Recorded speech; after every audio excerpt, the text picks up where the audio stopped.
Hello, friends. Thank you. It is nice to connect with all of you again.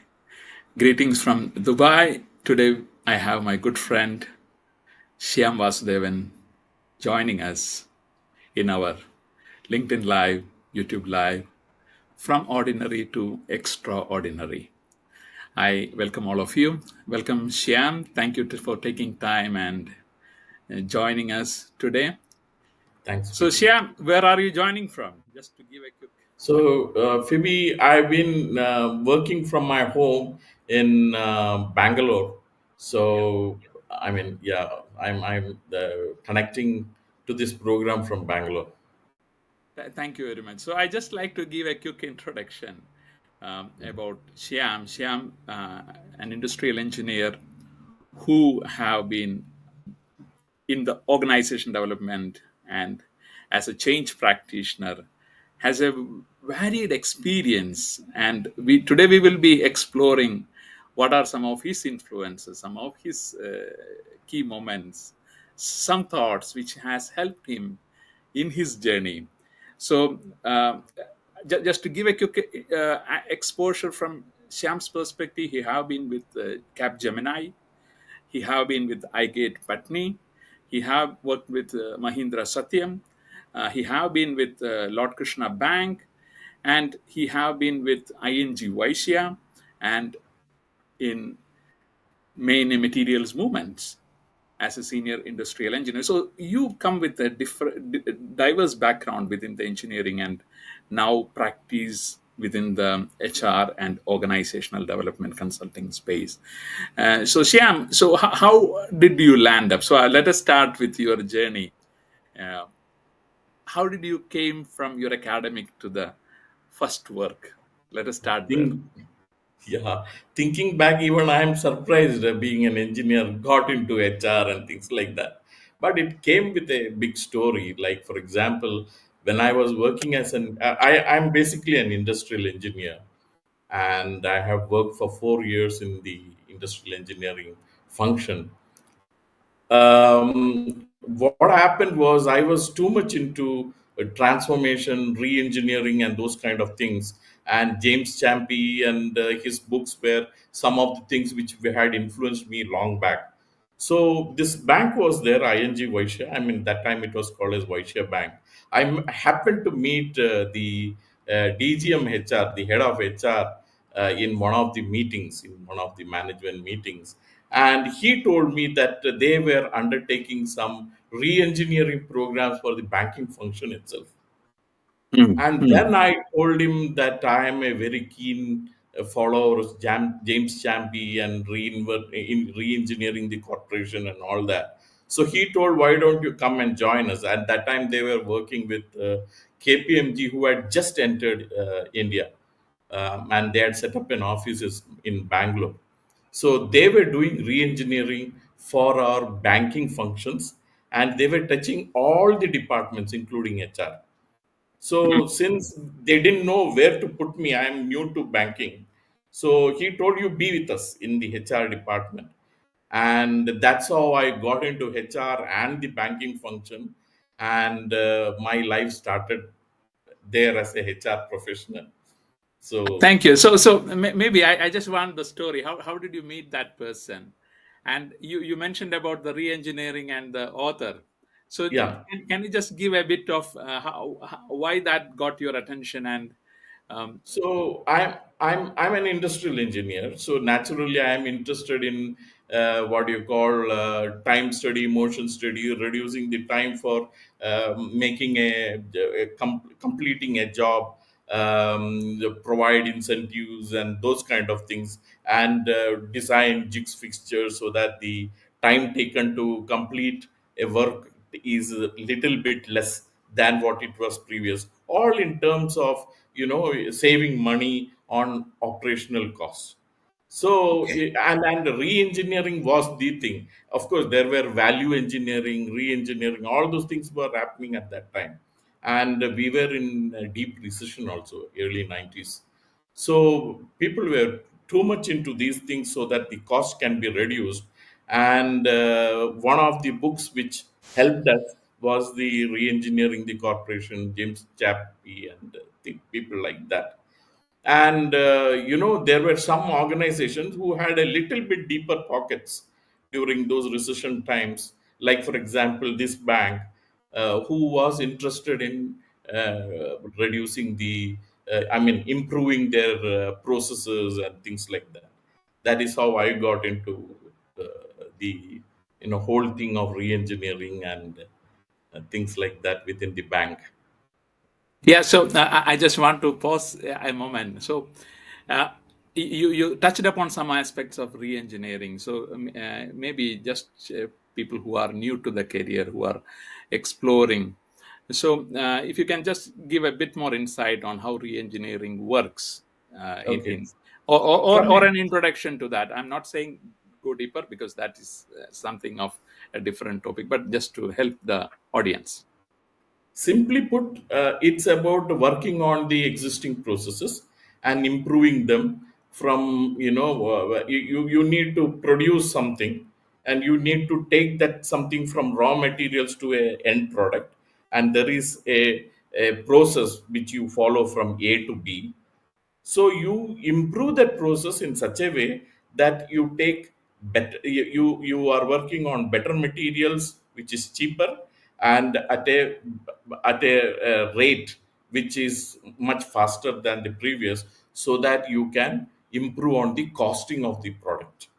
So you can produce the same product with a lesser time and improved, probably an improved version of the existing product, and give it to the market at a bit lesser rate. So that is re-engineering. So the with re-engineering came reverse engineering and all those kind of things, where you know that somebody has achieved it, but the technology is not for sale. So you reverse the whole process and try to build the same thing at a cheaper uh, method and things like that. So So that yeah, so comes it is applicable both in the manufacturing as well as service sector. any service industry also, where you have process defined processes. If you have not defined, if you don't have a defined process, then you define it first and then improve that process step by step. Thank you for giving a bit more information on that. Now, we call this program from ordinary to extraordinary, and we want to highlight that we all are extraordinary and Absolutely. it can be ignited at various points of time. Sometimes it is a new learning, sometimes it is a new thought. So when you look back your journey, what are some of those pivotal moments of discovery according to you? So um, pivotal moments, there are many moments where you decide something, Phoebe. I don't know whether we call it pivotal moments or not. So, for example, my movement from being a what you call banker to a consultant, or being an engineer to a banker, everything were pivotal for me, because Yeah. I didn't know I could do it, but then I did it, Yeah. and got some fair amount of success in each of that. So Yeah. by Yeah. by the time yeah by the time I left the HR field into consulting, I was already heading the HR function.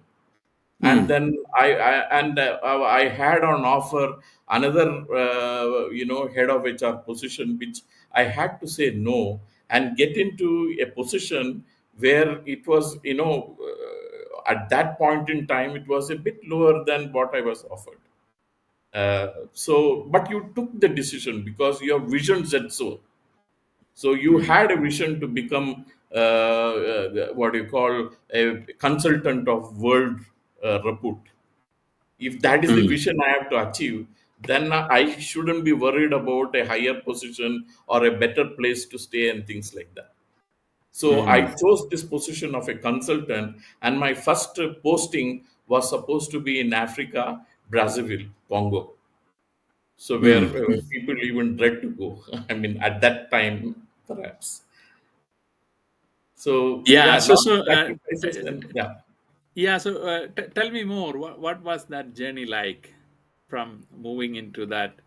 Um, for example, first from an engineer to an HR and heading. What are some of the learnings at that point of time? We will come to the consulting part later. Okay. So learning from being an engineer to a bank, it is more client oriented.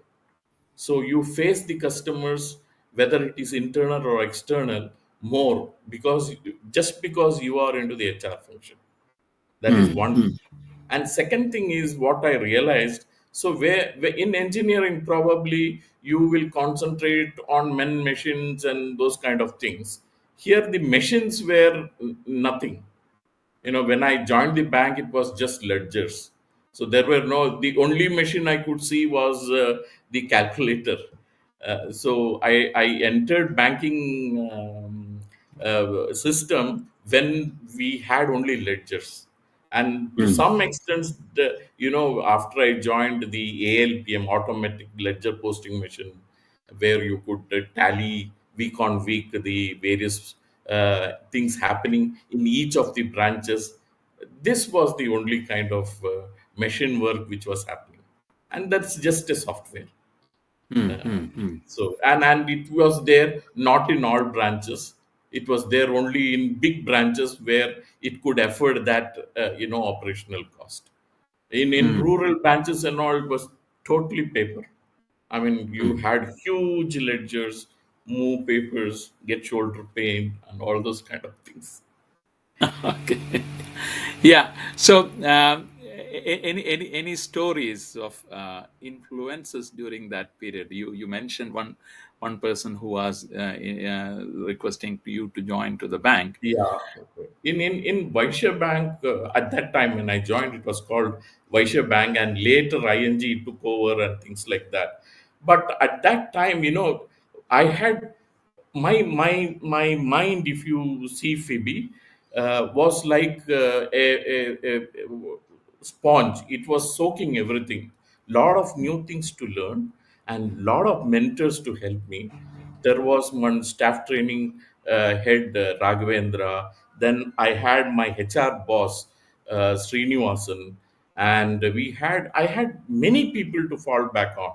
Later on, the consultants came. They also played a huge amount on my brain stuff. But then, like I said, I got into the HR, and they started seeing me as a project person. Mm, The mm, first thing what they asked me to do after the initial 6 months was to they asked me to go to Bombay and start working there to find out the standard times for banking operations. How much mm, time would it take for opening an account? How much time would it take for people to deposit money into their account? How much time would it take for people to take out money from the account? How much time it would take to prepare a DD, right from the customer giving the requirement for DD. All those things were big things there at that time. Now mm, DD mm. is just some request, and then I mean you get it within no time. So I went there to do the time study for these processes, and that was a Okay. fully automatic kind of a branch. And you know what? The first thing I faced was union resistance. Okay. Okay. After 1 week of walking around with the time study and stopwatch and all that, you find my own colleague. He has got the support of one huge Bank of India collection center. So around 60 people came to the branch and threatened me. Shiv Sena and Bombay and things like that, right? At that time, it was very strong. Even now, it is strong. They told me that you continue playing these kind of games, we will see you won't reach anywhere, even to your home place. They told me, and Yeah. So I think yeah, that's interesting from a, challenge perspective. So I just yeah. like to know how did you overcome that challenge? Yeah, so challenges are everywhere, Phoebe. If I have designed a fixture or jigs, when I was in manufacturing. To make the worker use it, it's a huge thing. Like, Mm-hmm. you need to influence him and tell him why it is better for him to use it, and how Yeah. his performance will improve, and get better salary or better incentive and things like that. So I Mm-hmm. had to do the same kind of a thing. But then, at that point in time, they were not willing to listen. So Mm-hmm. I allowed the shouting to go on. It happened for 2 days, and they broke my stopwatch and everything. And then, after that, I became pally with the branch representative, who was the union leader there. And then I talked to him and I told him why I am there. Okay. And then Okay. he Yeah. saw reason for that, because this was not an advertised kind of a thing. And Okay. HR refused to give it publicity, because they don't, if this thing went bad, they didn't want to take the responsibility. Then I told him, I remember his name as Jadhav. I called Jadhav and told, this is the work I'm going to do, and this will probably help you get better. I am not telling more manpower, but better manpower to man a computerized branch or a semi computerized branch or a rural branch and things like that. And this is not limited to Nariman Point, where I was working. So Okay. Okay. Nariman Point was one of our huge branch. And then I told him, then he told, I don't want you to walk around with the stopwatch. Then I told him, you broke the stopwatch, from where will I get one more? Bank is a bank at that time. You can't get 1 rupee outside just like that. Yeah. Yeah. And then I used sampling method and things like that to do the time study. And of course, I used the time study to get my MBA project also done and things like that. And Okay. then yeah. So yeah, so these are interesting experiences and stories which you share. Now, when you look back, so these obstacles were there, or was there any limiting beliefs which you had at that point of time? So, limiting belief, I don't say it is a limiting belief, but then I realized that I didn't take the impacted people's, support at the Okay. beginning itself. So, these were my steps for the organizational change management. You Yeah. need to Yeah. identify who your stakeholders are, and then Mm. you need to identify what their needs are, and then you Mm. need to fit your change requirement onto those stakeholders. For a CEO, his requirement will be totally different. He might be the sponsor or the visionary for the whole program, but that is not that vision may not be the vision for the folks who are working in the trenches. It may need to be tweaked so that they understand, and Mm. middle Mm. management will have their own understanding of the vision, just like our Mm. freedom struggle. For Mm. Tatya Topi, it was spreading message through what you call conducting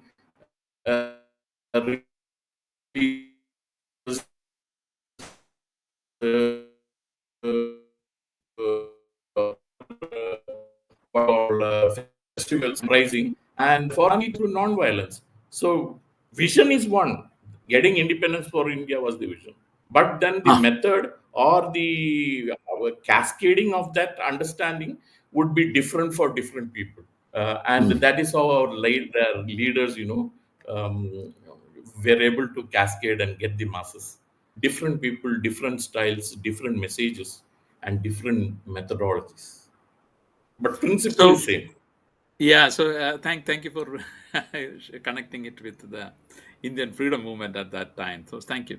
Now, another aspect which again, so in that process, what role did your mentors or supporting individuals? You mentioned some of those members, Yeah, and what are their how did they play a role? yeah. We know that there So are a lot of people who influence us through their perspectives and sharing, and that shape us. So Is there some of those things which you think have helped you in your journey, and anything specific which you like to share? Maybe, when someone hear, okay, this is something unique, and let me also apply that in my life journey. Yeah. So in my you had mentioned some names of the people, not people, the organizations I work for, Phoebe. I never had a job description in any of these organizations. Wow. And that was the freedom which was given to me by my so called mentors. Mm, Like, for mm, example, if I had to do a survey, normally I have to go beg and get it approved, and then afterwards talk to the stakeholders, get their approval, like the union leaders and things like that. Because being in HR, most of these were touching. Like, for example, if I had to do a study on absenteeism, it would be a questionnaire given to people, and people have to answer. Otherwise, and if I didn't have the stakeholder approval, I will get beaten up.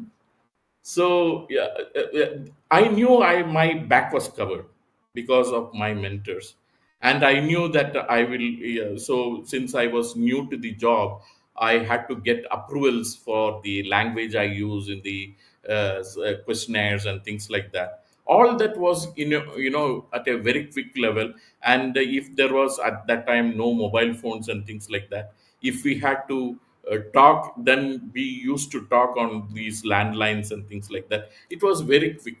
If I was in Bombay, then all it took to me to do was ask my boss to call. That's it. mm, He calls and then clears.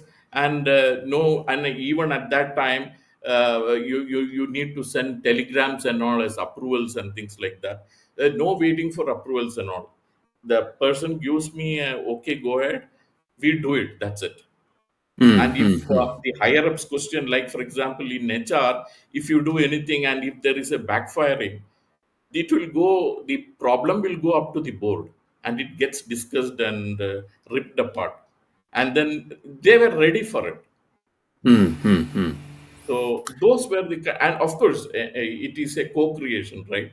I am not creating my own content there. I am giving Yeah. a suggestion which gets reviewed and corrected by them, and then some of them were really at a very high level within the organization. Some board members were there. So I mean, the decision used to come once we are clear that we had to do something. Decision was clear. and Thank and you. from a training perspective and things like that, I was introduced to some of the best models and best what do you call formats and models for implementing, like whatever was the od program, the best of the models we had the knowledge of, and we had a huge library also which we could fall back on, and we had very knowledgeable people with 30 35 years of banking experience, and we were privy to get the bank manuals and see what is really the operational procedure rather than what the practice was in the bank.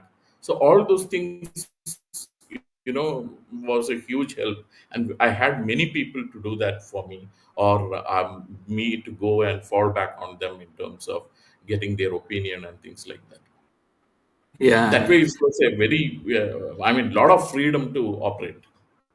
Yeah, that is again bringing the and highlight the way in which, how leaders can enable people in organizations in order to get things done or jobs to be done what they are. And I think, uh, from your story, I listened to the deep support which you Yeah, had in absolutely. that space. Yeah. So thank you for highlighting that.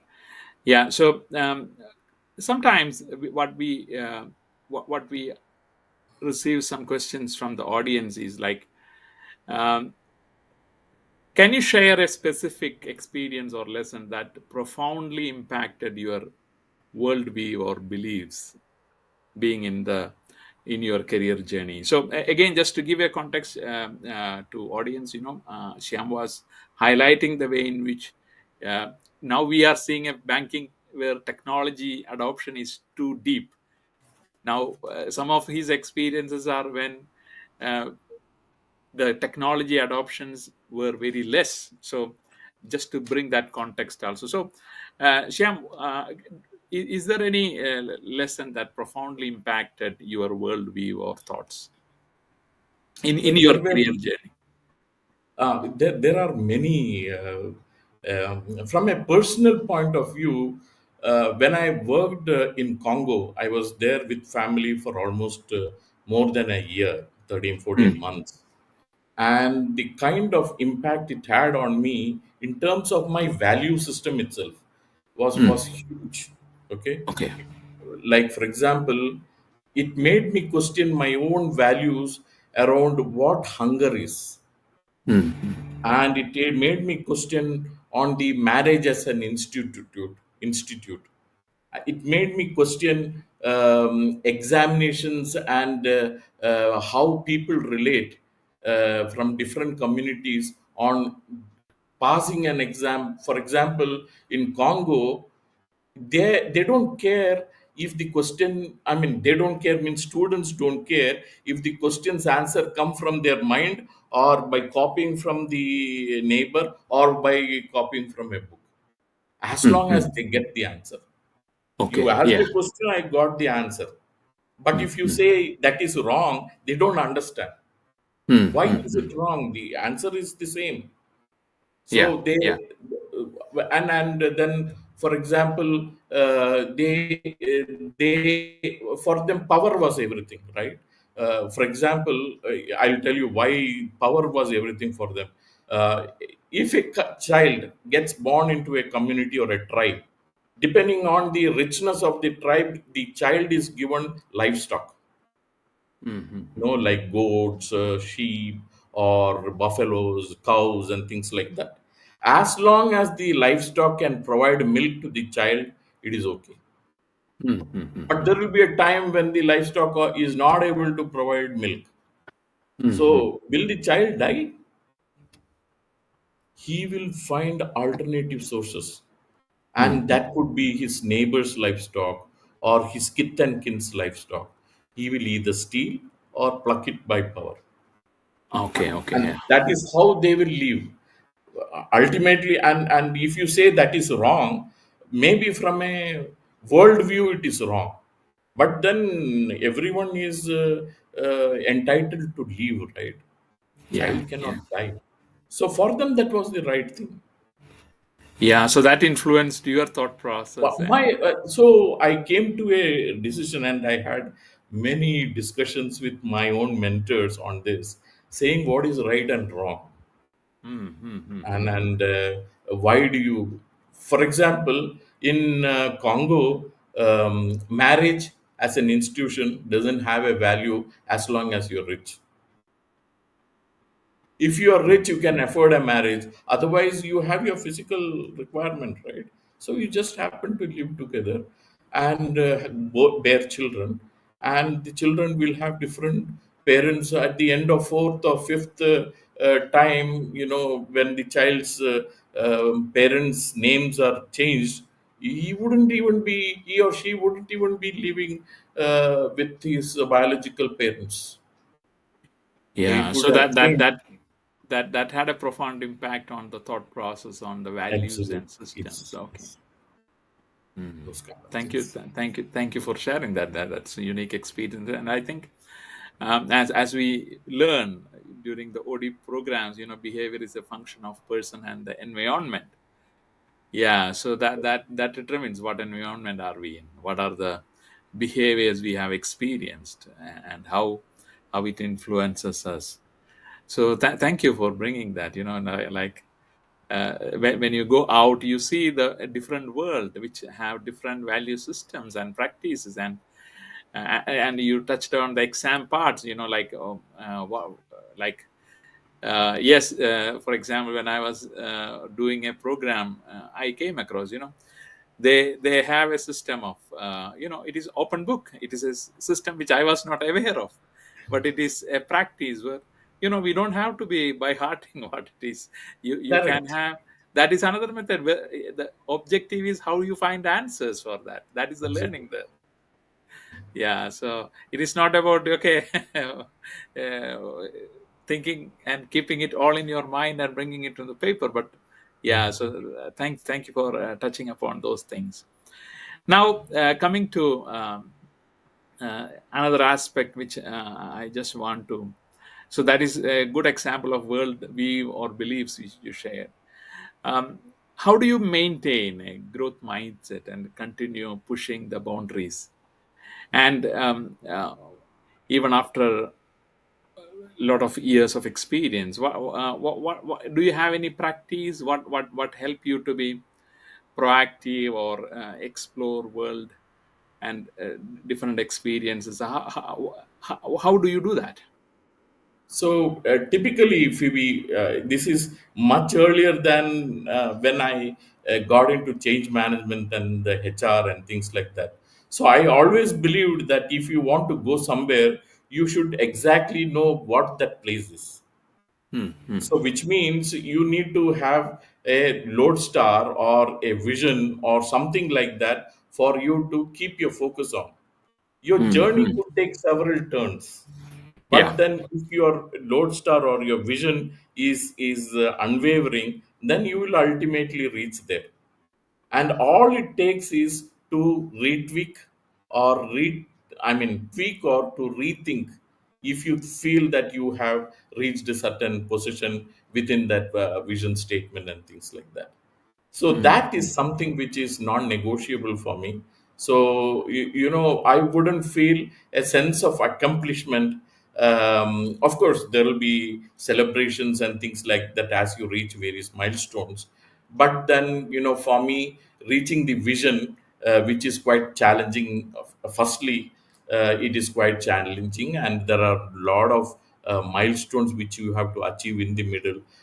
Journey is also as important, so you celebrate those milestones, and when you think that you have almost reached there, you have to retweak or you have to rethink that vision statement, make it a little more bit more grander. And the limiting belief is that, in terms of, if you limit yourself to a certain thing, then you achieve it and then you became the all conquered thing. I mean, that is not what you're supposed to become. You could hmm, have become much more. So I didn't understand that I am practicing it. But then when I saw some others, when they were telling, I was, at first I was, I was shocked. Why are they thinking only so much? Like, for example, I asked I'll take a personal example. So we had gone to US, and I had to put my son and daughter to the college there. But my daughter's age was not allowing her to go to the first standard, first grade they call, and I had to move heaven and earth to, push her.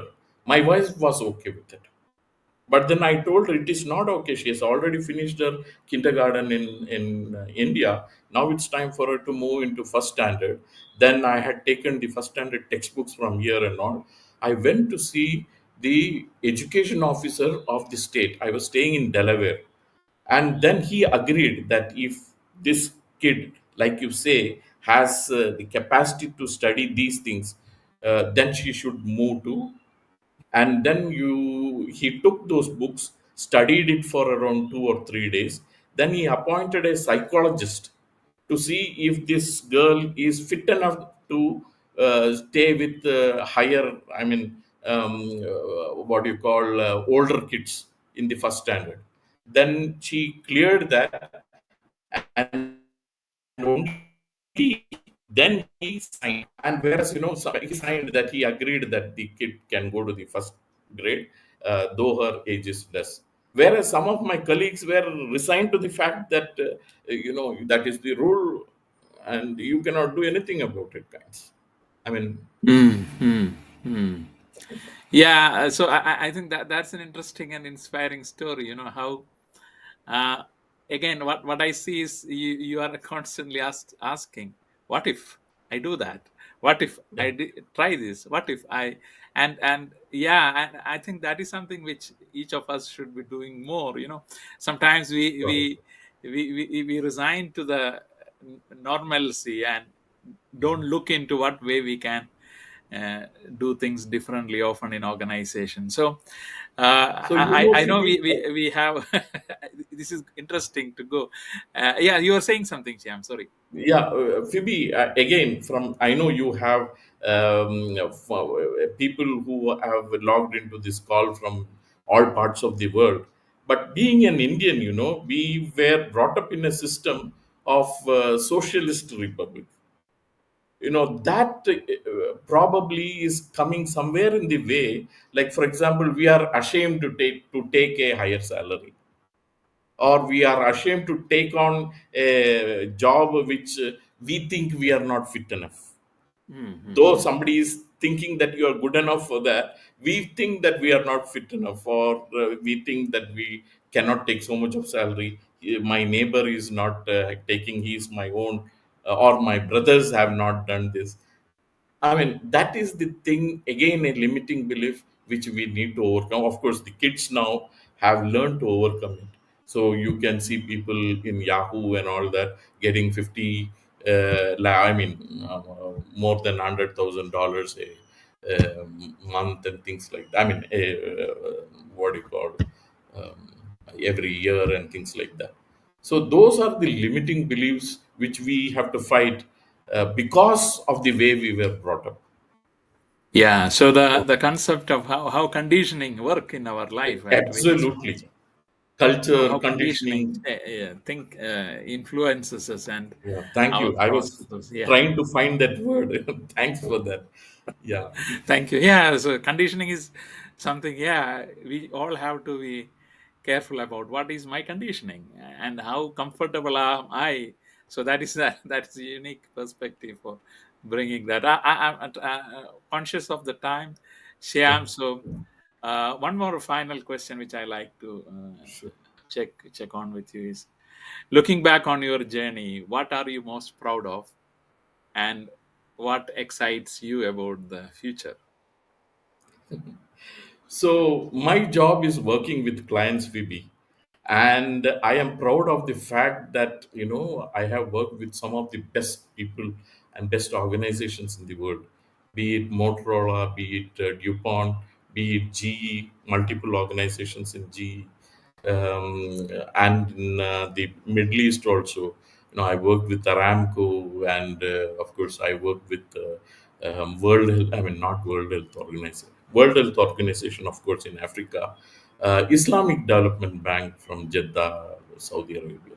I mean, I've worked with some of the best minds, because you talk of Islamic Development Bank, or these people are people who are nominated by the ministries. And I know for sure one of the people whom I worked with has become the finance minister in Turkey. I mean, it's like that.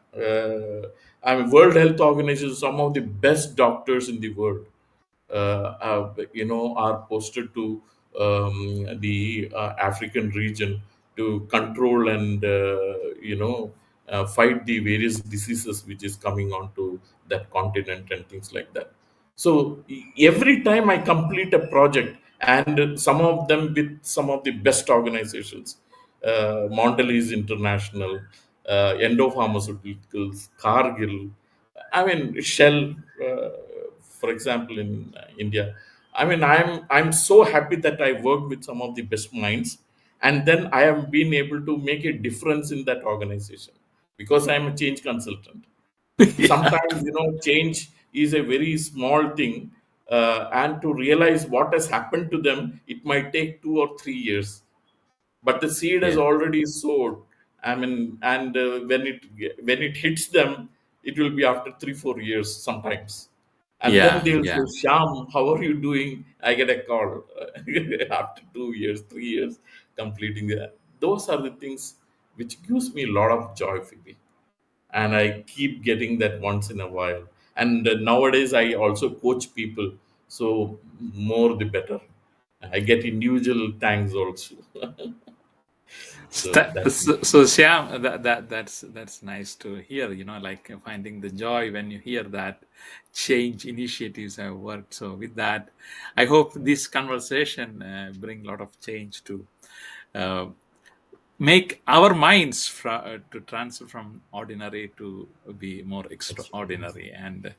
And I hope audience, thank you for joining. And I like to take this moment to thank Shyam.